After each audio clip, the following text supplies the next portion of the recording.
नमस्कार बच्चों, मैं हूं Manoj Beniwal, government girls high school Chaharwala Sirsa से। और उम्मीद करता हूं कि महामारी के इस दौर में आप अपने घर पर अपने परिवार के साथ सुरक्षित होंगे। प्यारे बच्चों, कोरोना काल में भी आपकी पढ़ाई सुचारू रूप से चलती रहे, इसके लिए हरियाणा सरकार ने एजुसेट के माध्यम से पढ़ाई कराने का फैसला किया है। इसी क्रम प्यारे बच्चों, आज हम पढ़ने वाले हैं कक्षा 6 का भूगोल विषय का प्रथम अध्याय, जिसका नाम है सौर मंडल में पृथ्वी। बच्चों, इसमें हम जानेंगे तारों के बारे में, उपग्रहों के बारे में, ग्रहों के बारे में, उल्का पिंडों के बारे में व क्षुद्र ग्रहों के बारे में। शुरुआत में हम चलते हैं रात्रि के आकाश की ओर। रात्रि के आकाश में रात के समय जब आप आसमान को देखते हैं तो आपको बहुत सारी चमकीली वस्तुएं नजर आती हैं। इन चमकीली वस्तुओं में कुछ वस्तुएं कम टिमटिमाती हैं और कुछ वस्तुएं ज्यादा टिमटिमाती हैं, और इनमें से एक बड़ा सा ऑब्जेक्ट भी हमें नजर आता है जिसका नाम है चंद्रमा। चंद्रमा का आकार भी घटता बढ़ता रहता है, ये कभी भी एक जैसा नहीं रहता। कभी हमें ये गोलाकार नजर आता है, कभी अर्ध चंद्राकार नजर आता है। आज हम इसी विषय को पढ़ेंगे कि क्यों ये आकृतियां घटती बढ़ती हैं। रात्रि के आकाश में दिखाई देने वाले इन सभी पिंडों को, जैसे ग्रह, तारे, उपग्रह, अनेकों जो भी चीजें हमें रात्रि के आकाश में दिखाई देती हैं, उन सभी को खगोलीय पिंड कहा जाता है। हम देखते हैं कि तारे सिर्फ रात में ही क्यों चमकते हैं। आप सभी को पता है कि तारों का अपना प्रकाश होता है और सूर्य भी एक तारा है। एक एक्टिविटी करते हैं, इसके माध्यम से हम समझने की कोशिश करेंगे।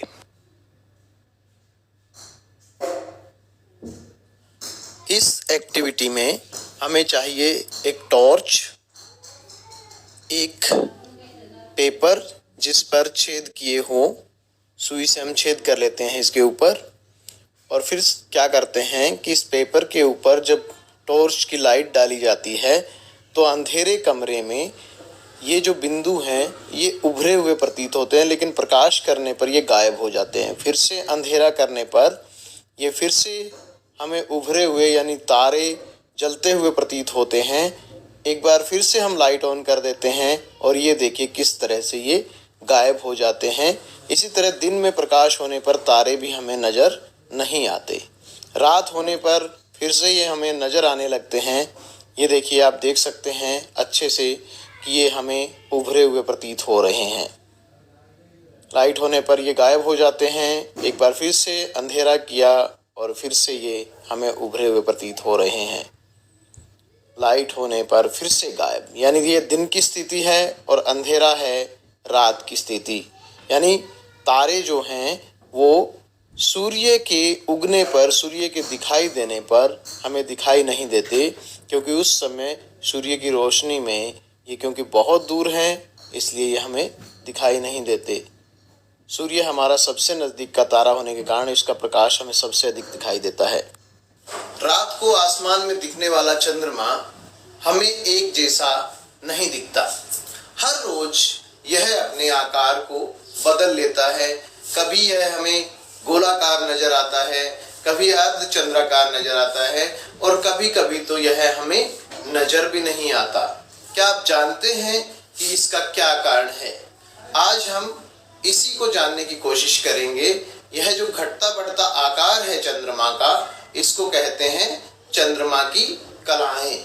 चंद्रमा की कलाएं पढ़ने के लिए, समझने के लिए हम क्या करेंगे, हम अभी इसके विभिन्न आकारों का विवेचन करेंगे कि किस तरह ये आकार हमें दिखाई देता है। बच्चों, चंद्रमा एक उपग्रह है और इसका कोई प्रकाश नहीं है। चंद्रमा सिर्फ सूर्य के प्रकाश के कारण ही चमकता है। तो चंद्रमा का अपना प्रकाश नहीं है तो फिर हमें ये चमकता हुआ क्यों दिखाई देता है। यहाँ पर आप देख सकते हैं कि चंद्रमा का आकार किस तरह से घट और बढ़ रहा है। यह स्थिति न्यू मून की है, यानी अमावस्या की स्थिति है। यहाँ पर हमें सिर्फ एक पतली पट्टी के रूप में ये दिखाई देता है और ये कहीं कि दिखाई देता भी नहीं है। अमावस्या की रात को चंद्रमा का थोड़ा सा पार्ट हमें दिखाई देता है, इसको न्यू मून कहते हैं। जब चंद्रमा घूमता हुआ यहाँ आ जाता है तो थोड़ा सा बड़ा ये दिखाई देता है। फिर घूमता हुआ चंद्रमा जब 90 डिग्री यानी बिल्कुल यहाँ ऊपर पहुंचता है तो इसका आधा हिस्सा हमें दिखाई देता है, फिर इसका पौना हिस्सा दिखाई देता है और इस तरह से 15 दिन के बाद हमें ये पूरा चंद्रमा दिखाई देता है। क्योंकि ये ऐसी स्थिति है जब चंद्रमा बिल्कुल सूर्य के सामने आ जाता है। सूर्य के सामने होने के कारण उसका पूरा फेस हमें दिखाई देता है, इसलिए हमें ये फुल मून की स्थिति है और ये पूर्णिमा की स्थिति है।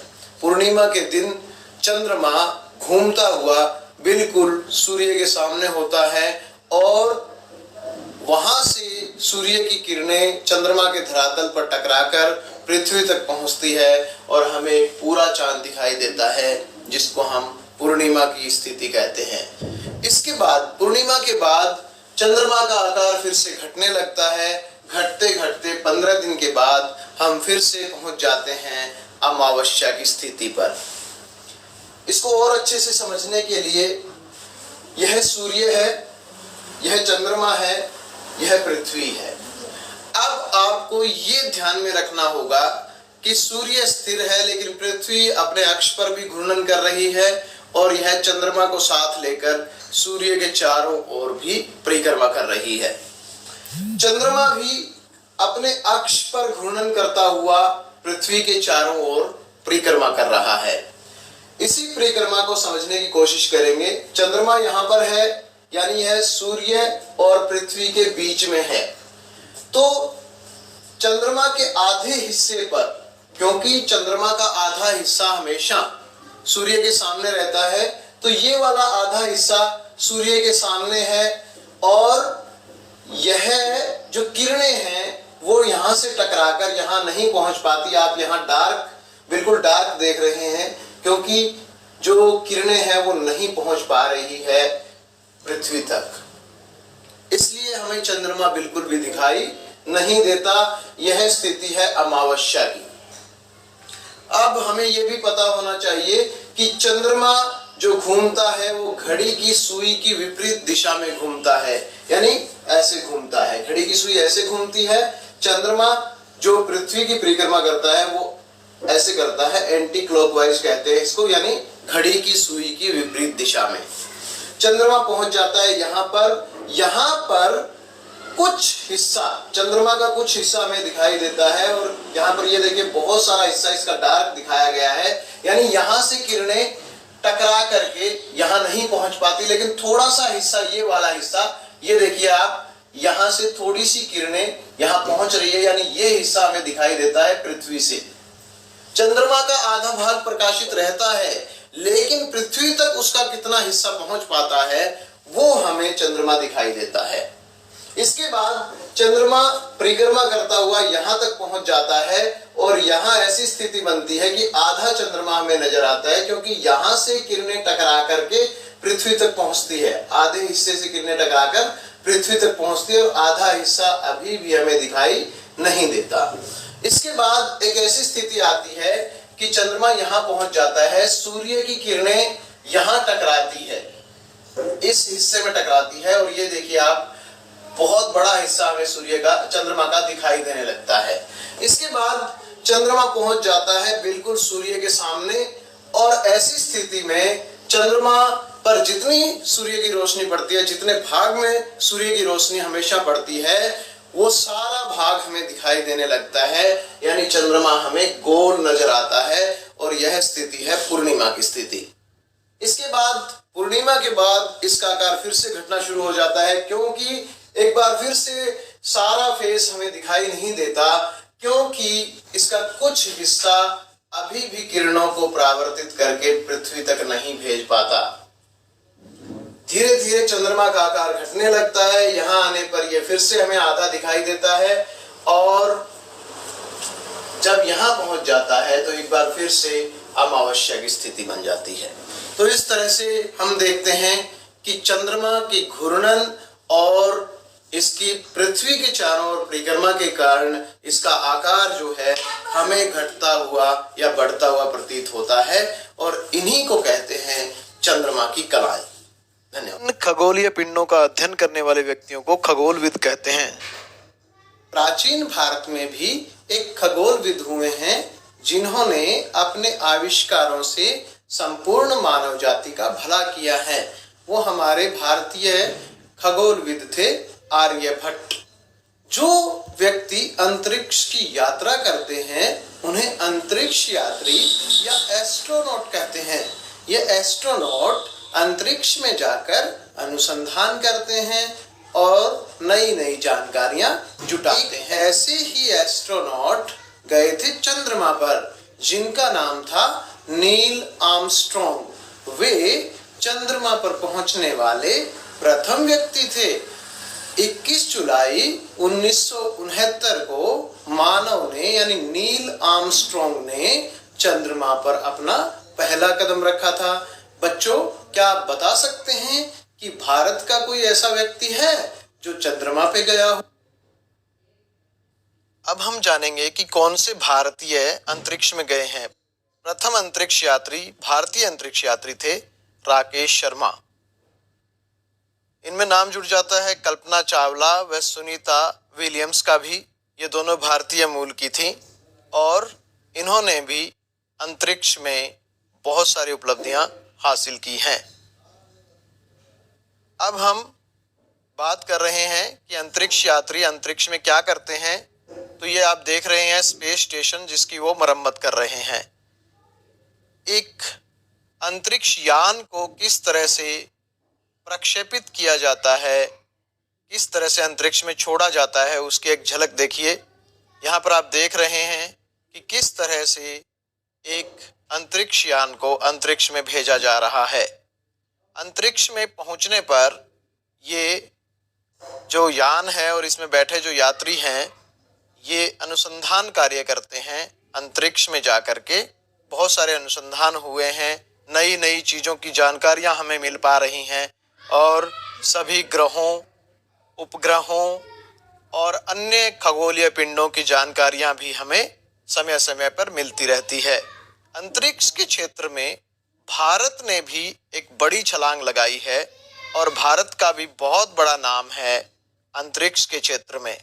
अंतरिक्ष के क्षेत्र में जो भारत का झंडा गाड़ा है वो है इसरो। इसरो के बारे में बाद में बात करेंगे, पहले बात कर लेते हैं सुनीता विलियम्स की, जिन्होंने सबसे लंबी स्पेस वॉक करके एक रिकॉर्ड कायम किया था। और ये देखिए आप स्पेस में ये दिखा रही हैं कि किस तरह से आप खड़े खड़े लेट भी सकते हैं, क्योंकि वहां पर क्या नहीं होता बच्चों, ग्रेविटी नहीं होती, यानी गुरुत्वाकर्षण बल काम नहीं करता। इसलिए वहां पर आप चलते नहीं बल्कि उड़ने लगते हैं। ये देखिए सुनीता विलियम्स किस तरह से सोई हुई हैं, अपने नाइट जो स्लीपिंग बैग है उसमें सोई हुई है, लेकिन सोते हुए भी आपको एहसास नहीं होता कि आप सोए हुए हैं। अंतरिक्ष में सुनीता विलियम्स ने बहुत सारे दिन बिताए, लगभग 165 दिनों तक वो रही और उन्होंने एक रिकॉर्ड कायम किया। ये देखिए वो किस तरह से बाहर आ रही हैं और आपको दिखा रही है कि अंतरिक्ष में जीवन कैसा होता है, वहां पर अगर हम चले जाएं तो हमारे साथ कैसा होगा। ये देखिए बाहर आने के लिए, और इसके बाल भी आप देख सकते हैं, सुनीता विलियम के लैपटॉप देख सकते हैं, बाल भी खड़े हैं क्योंकि ग्रेविटी बालों पर भी काम नहीं कर रही है, ग्रेविटी है ही नहीं तो काम कैसे करेगी। और अब वो बाहर आ रही है अपना जो सोने का कमरा है वहां से, और बाहर आके वो किस तरह से आगे बढ़ रही है ये देखिए आप। दूसरे रूम में प्रवेश करते टाइम भी ये देखिए किस तरह से उल्टी भी वो जा रही है, ऊपर की ओर जा रही है, क्योंकि ग्रेविटी जब नहीं होती, गुरुत्वाकर्षण बल जब काम नहीं करता तो आप उड़ने लगते हैं, आप भार विहीन हो जाते हैं। ये देखिए ये अंतरिक्ष स्टेशन है जहाँ पे वो गई हुई है। दूसरे कमरे में जाने के बाद वो अभी आपको दिखाएगी। ये देखिए, भारत में भी एक अंतरिक्ष अनुसंधान केंद्र है जिसको भारतीय अंतरिक्ष अनुसंधान कहा जाता है। संक्षेप में इसको इसरो कहा जाता है। इसरो की फुल फॉर्म है Indian Space Research Organisation. Bharat का ये राष्ट्रीय अंतरिक्ष संस्थान है जिसका मुख्यालय बेंगलोर में है। इस संस्थान में लगभग 17,000 कर्मचारी एवं वैज्ञानिक कार्यरत हैं और भारत के जितने भी अंतरिक्ष कार्यक्रम हैं उनको इसरो ने सफलतापूर्वक संचालित किया है। इसरो के प्रमुख है के सिवन। क्या आप बता सकते हैं कि अगर पृथ्वी पर गुरुत्वाकर्षण ना हो तो क्या होगा? क्या आप बता सकते हैं कि अगर पृथ्वी सूर्य के चारों ओर नहीं घूमती तो क्या होता? अगर सूर्य प्रकाश और ऊष्मा हमें नहीं देता तो क्या होता? अब हम रात्रि के आकाश में विभिन्न तारों द्वारा बनाई जाने वाली आकृतियों के बारे में जानेंगे। रात में आकाश को निहारते समय हमें तारों की अनेकों आकृतियां नजर आती हैं। इन्हीं आकृतियों को नक्षत्र मंडल कहते हैं।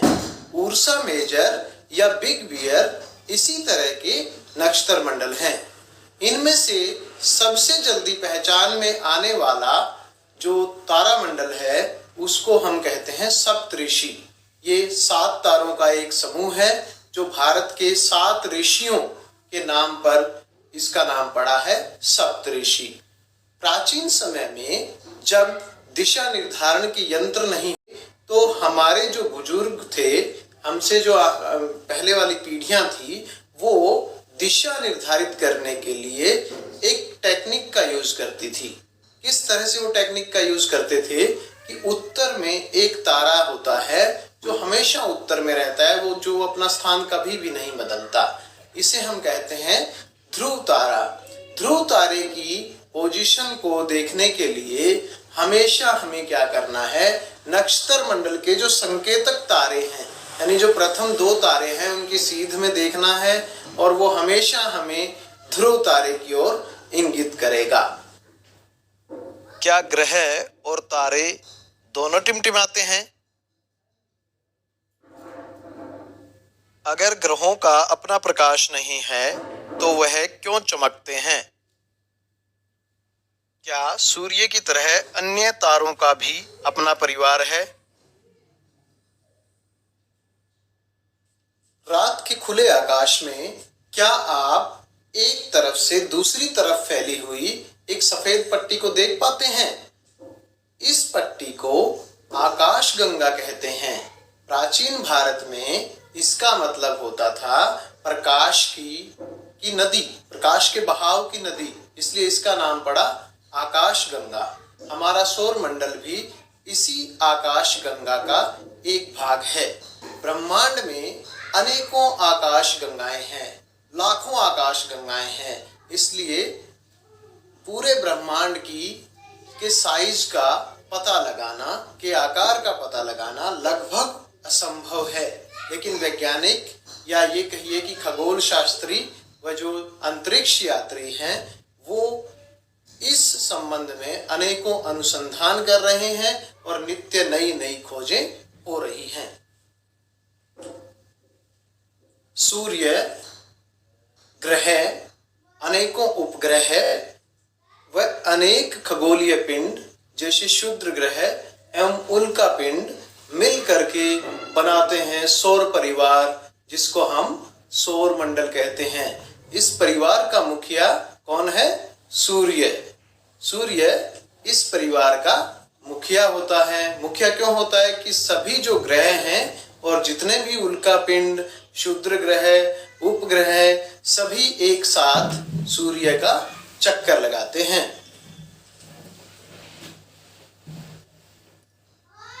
प्राचीन रोमन कहानियों में सोल सूर्य देवता को कहा जाता था। सौर का मतलब होता है सूर्य से संबंधित, इसीलिए सूर्य के परिवार को सौर परिवार कहा जाता है।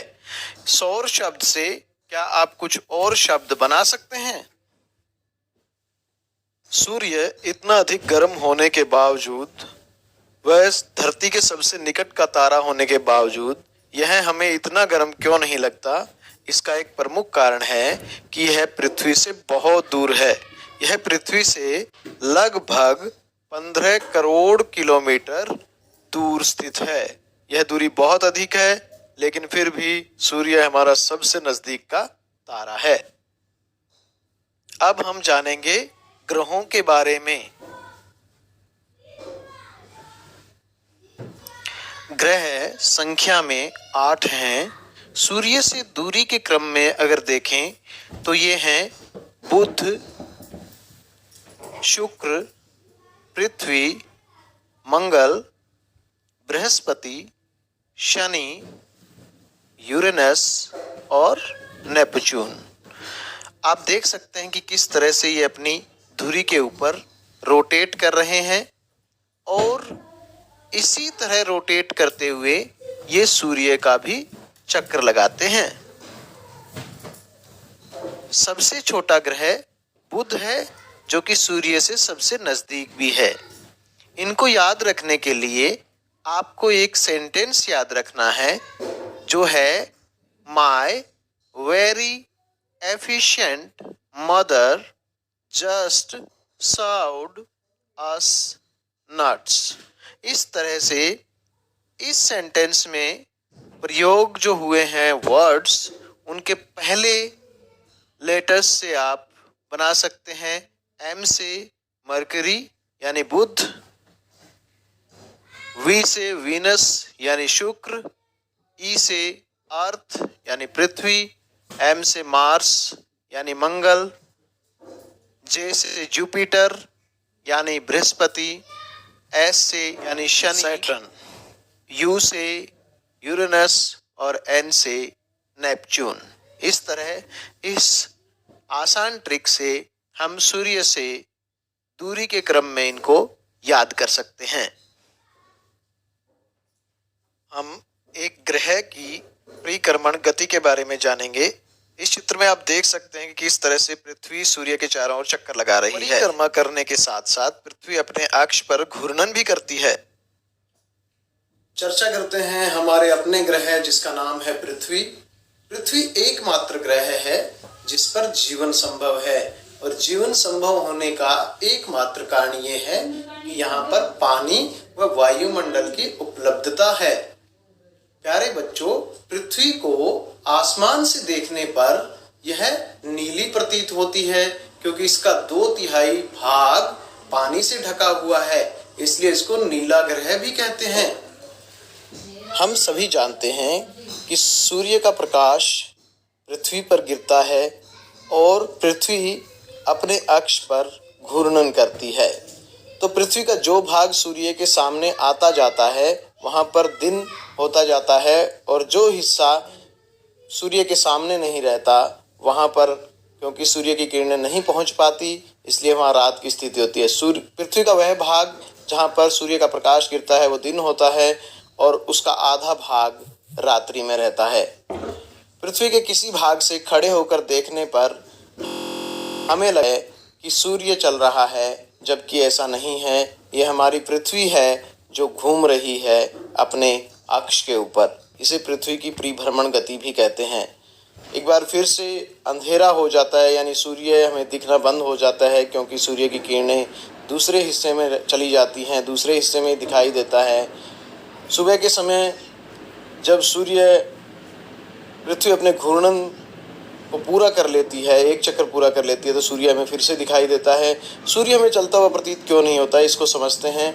आप ट्रेन में चढ़े होंगे, ट्रेन में जब आप चलते हैं तो आप चल रहे होते हैं, लेकिन हमें ट्रेन में बैठे बैठे ये लगता है कि हमारे सामने की चीज़ें चल रही है, पेड़, बिल्डिंग्स और सारी चीज़ें हमें चलती हुई प्रतीत होती है। इसी तरह चलती पृथ्वी है और हमें लगता है कि यह सूर्य है जो चल रहा है, जबकि ऐसा नहीं है, क्योंकि पृथ्वी अपने अक्ष के ऊपर घूर्णन कर रही है। पृथ्वी घूर्णन करते हुए सूर्य के सामने आती जाती है और फिर जो रात और दिन बनते हैं। हम देख सकते हैं कि टॉर्च की जो लाइट है वो एक जगह पर डालने पर, यानी खड़ी अगर लाइट डालेंगे तो वो हमें गोल प्रतीत होगी और ज़्यादा प्रकाश मिलेगा। तिरछी होने पर परछाई लंबी बनती है और प्रकाश कम होता है। इसी तरह जब सूर्य सुबह उगता है तो उसकी जो किरणें हैं वो हमारे ऊपर तिरछी पड़ती हैं और हमें ज़्यादा गर्मी का अनुभव नहीं होता।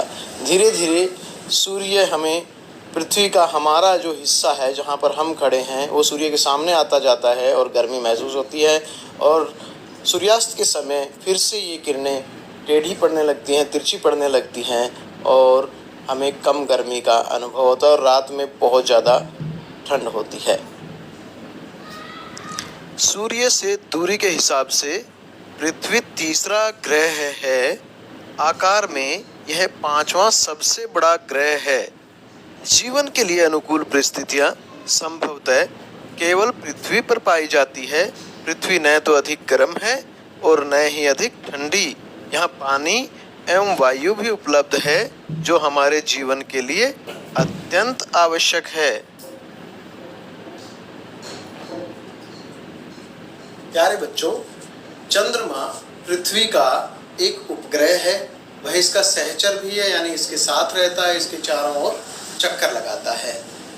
चंद्रमा पृथ्वी के चारों ओर लगभग 27 दिन में एक चक्कर पूरा करता है। लगभग इतने ही समय में चंद्रमा अपनी धुरी पर भी घूर्णन करता है। उपग्रह एक खगोलीय पिंड होता है जो ग्रहों के चारों ओर उसी प्रकार चक्कर लगाता है जिस प्रकार यह सूर्य के चारों ओर चक्कर लगाते हैं। मानव निर्मित उपग्रह एक कृत्रिम पिंड है। यह वैज्ञानिकों के द्वारा बनाया गया है जिसका उपयोग ब्रह्मांड के बारे में जानकारी प्राप्त करने एवं पृथ्वी पर संचार माध्यम के लिए किया जाता है। इसे रॉकेट के द्वारा अंतरिक्ष में भेजा जाता है एवं पृथ्वी की कक्षा में स्थापित कर दिया जाता है। अंतरिक्ष में उपस्थित कुछ भारतीय उपग्रह इनसेट, IRS, एड्यूसेट इत्यादि हैं। क्षुद्र ग्रह, बात करते हैं क्षुद्र ग्रहों की। तारों, ग्रहों एवं उपग्रहों के अतिरिक्त असंख्य छोटे छोटे पिंड भी सूर्य के चारों ओर चक्कर लगाते हैं। इन पिंडों को क्षुद्र ग्रह कहते हैं। ये मंगल एवं बृहस्पति की कक्षाओं के बीच पाए जाते हैं। वैज्ञानिकों के अनुसार क्षुद्र ग्रह के ही भाग होते हैं जो कि बहुत वर्ष पहले विस्फोट के बाद यहीं से टूटकर अलग हो गए थे। अब बात कर लेते हैं उल्का पिंडों की। उल्का पिंड पत्थर के छोटे छोटे टुकड़े हैं जो सूर्य के चारों ओर चक्कर लगाते हैं। कई बार ये पृथ्वी के नज़दीक भी आ जाते हैं। ज़्यादातर बार ये उल्का पिंड पृथ्वी के वायुमंडल में घर्षण के कारण समाप्त हो जाते हैं, लेकिन कई बार ये पृथ्वी तक पहुंच भी जाते हैं। एक ताज़ा आकाशीय घटना के अनुसार अभी अभी एक एस्ट्रॉयड 2020 धरती के समीप से गुजरेगा।